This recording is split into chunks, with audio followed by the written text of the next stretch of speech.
It is a Tuesday evening in June. You are standing at the kitchen counter in your socks, holding a contractor's quote for an in-ground swimming pool, and the number at the bottom of that page is bigger than what you paid for your first house. $70,000, maybe more, and that is before the fence and the concrete deck. So you fold the quote in half, you slide it into the junk drawer, and you look out the back window at the same tired patch of backyard grass you have been staring at for 20 years. But here is what that contractor never told you.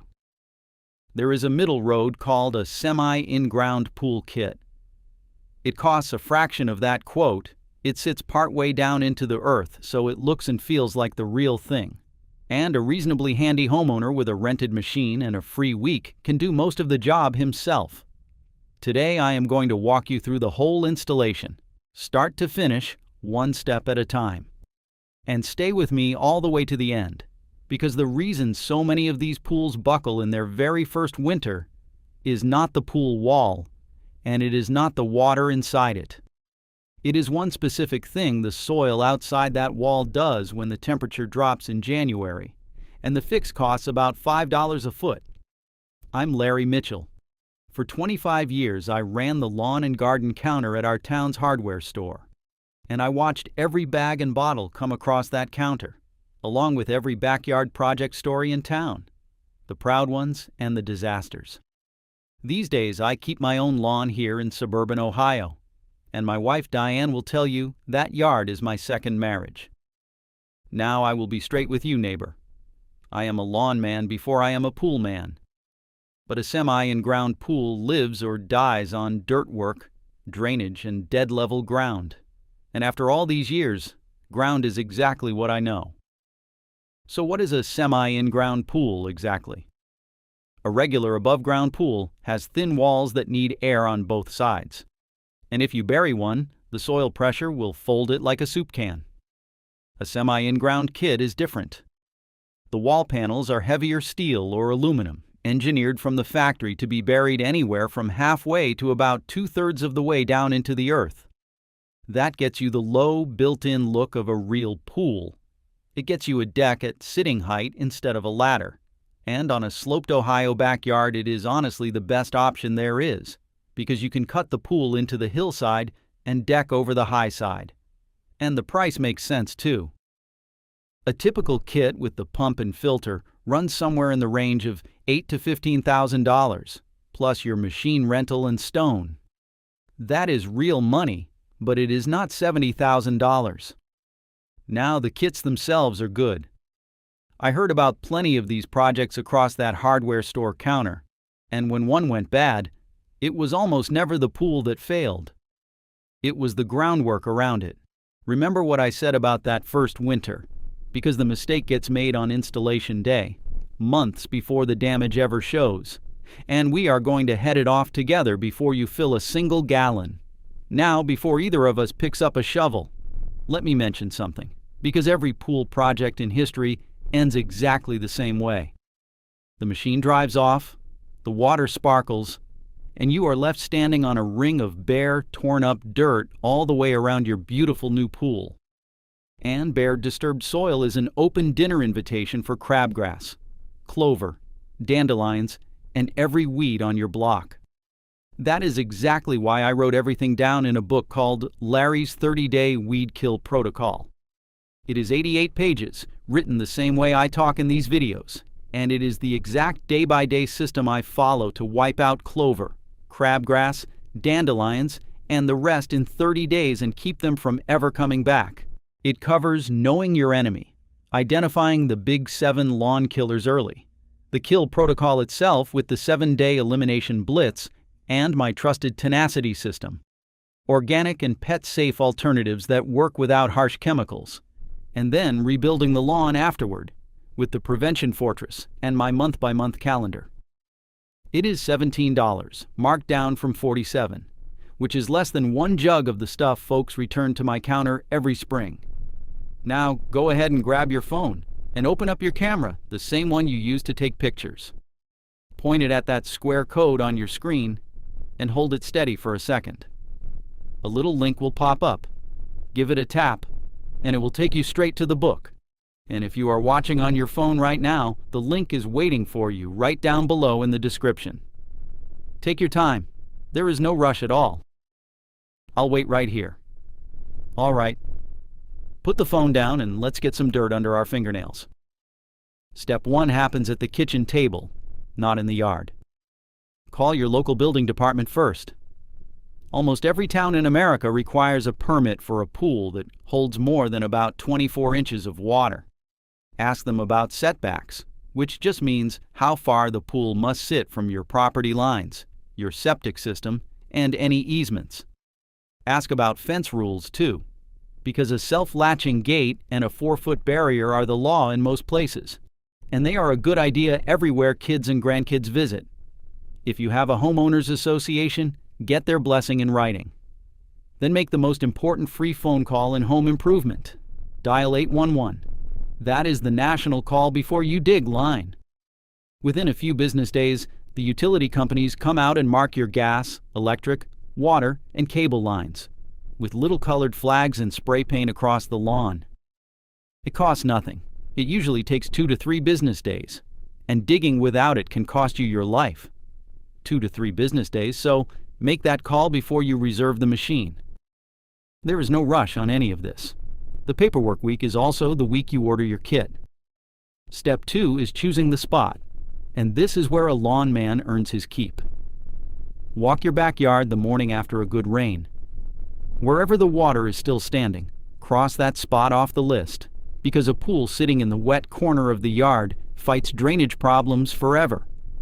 You want a spot with at least 6 hours of direct sun, because sun is free pool heat. Stay back from mature trees. Maple and oak roots are murder on an excavation, and every leaf they drop in October lands in your skimmer. Look up while you're out there, because you cannot put a pool under overhead power lines. And think about the machine. A mini excavator or a skid steer needs about 6 feet of clear width to get through the gate side of a fenced suburban yard, so measure that gate opening before you fall in love with a location.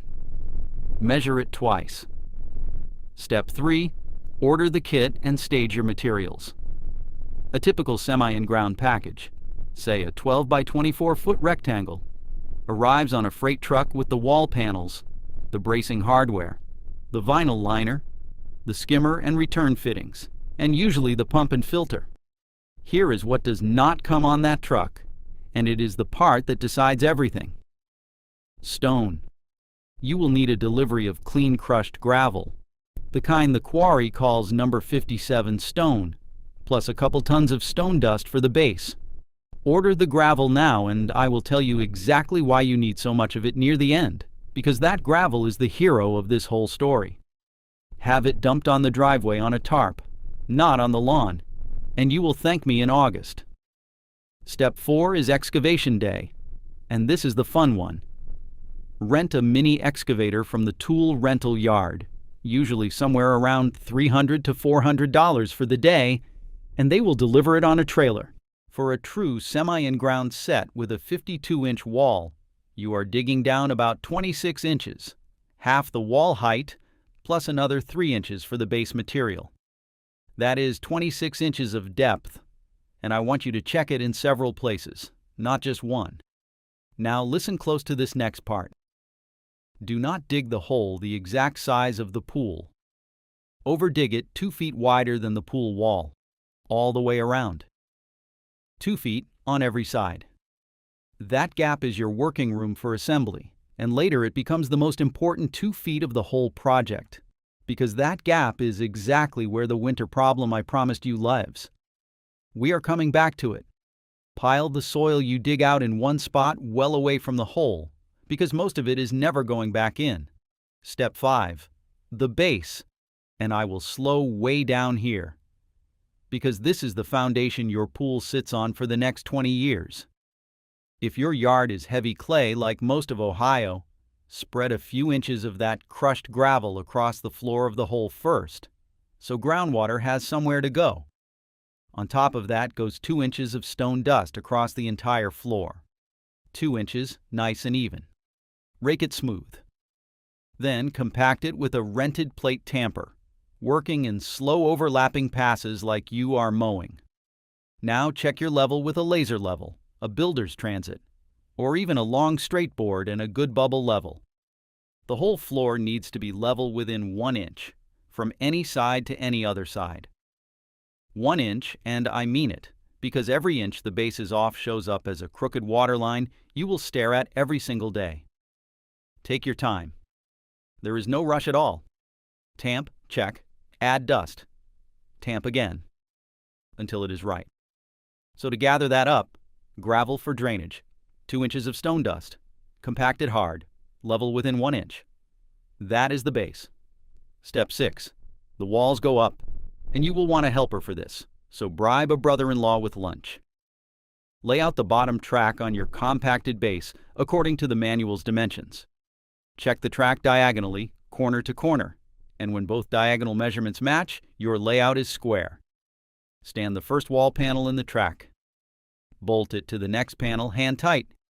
Keep going around the pool 1 panel at a time. Once every panel is standing, go back around and tighten every bolt snug to the manual's spec. Then install the bracing exactly the way the manufacturer drew it. No skipped braces, no shortcuts.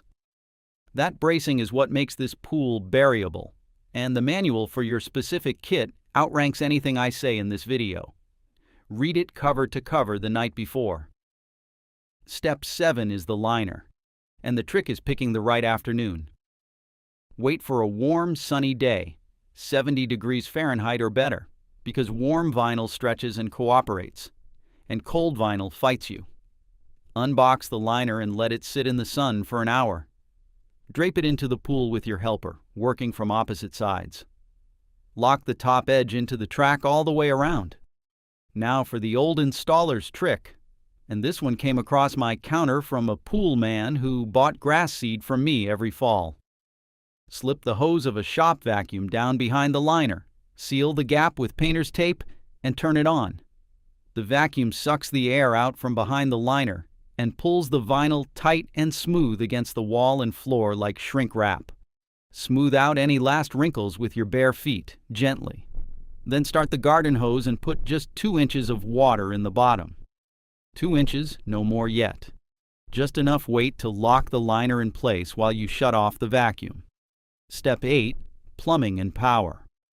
Once the water rises to within a few inches below the skimmer opening, cut the liner for the skimmer and the return fitting using the templates and gaskets in your kit, and screw the faceplates down evenly. Set your pump and filter on a small level pad of patio stones close to the pool. Connect the hoses or hard pipe according to the diagram in the manual. And now, one place where Larry does not do it himself, and neither should you. The electrical hookup and the bonding, which is the safety grounding that ties all the metal around a pool together, must be done by a licensed electrician. That is the law under the electric code. It is an inspection item on your permit. And around water, it is simply not the place to save $200. I am not a licensed anything, and I will always tell you when a job needs one. Now the pool is plumbed, the water is rising, and I know exactly what you are itching to do next. You are looking at that 2-foot gap around the wall and the pile of dirt on the lawn, and you want to push it all back in and be done. Do not touch that dirt pile. This is the part I promised you at the very start. Here is what happens to the pools that buckle in their first winter. The owner backfills that gap with the same soil that came out of the hole. Clay, topsoil, whatever the machine dug up. It rains in November and that soil soaks up water and holds it right against the pool wall like a wet sponge. Then January comes to Ohio and the ground freezes. And when water freezes, it expands, roughly 9% bigger every single time, with a force strong enough to crack engine blocks. So all that wet soil swells and shoves sideways against the wall panels. The poolmen call it frost heave. The wall bows in, the panels crease at the bolts, the liner pops out of the track, and in spring the owner is staring at a 5-figure repair on a pool that is 8 months old. The pool never failed. The backfill did. And the fix costs about $5 a foot. Instead of soil, you backfill that entire 2-foot gap with the clean, crushed gravel we ordered back in Step 3. The number 57 stone. Gravel cannot hold water. Rain and groundwater fall straight through it and drain away below the frost line. So there is nothing wet sitting against your wall, which means there is nothing to freeze, which means there is nothing to heave. Backfill it in stages, about 1 foot of gravel for every foot of water you add inside, so the pressure on the wall stays balanced from both sides the whole way up. 1 foot of gravel, 1 foot of water, all the way to grade. And if your yard is the heavy, sticky clay we grow around here, lay a simple perforated drain pipe at the bottom of the gravel and run it to daylight downhill. That is the whole secret. It is simpler than you think, and it is the difference between a pool that shrugs off 20 Ohio winters and one that folds by Valentine's Day. And when that last load of gravel goes in and the machine drives away, you will be standing on a ring of bare, chewed-up ground around the prettiest thing in your backyard. I heard this story across the counter for 25 years. Disturbed soil grows crabgrass before it grows anything else, and by July that new pool is wearing a weed collar. Larry's 30-day weed kill protocol is the plan for exactly that fight, the day-by-day system for wiping out clover, crabgrass, dandelions, and the rest in 30 days, then building the prevention fortress so they never move back in. $17, down from $47, against the pile of bottles it replaces every year. The math does the selling. Now go ahead and grab your phone and open up your camera, the same one you use to take pictures. Point it at that square code on your screen and hold it steady for a second. A little link will pop up, give it a tap, and it will take you straight to the book.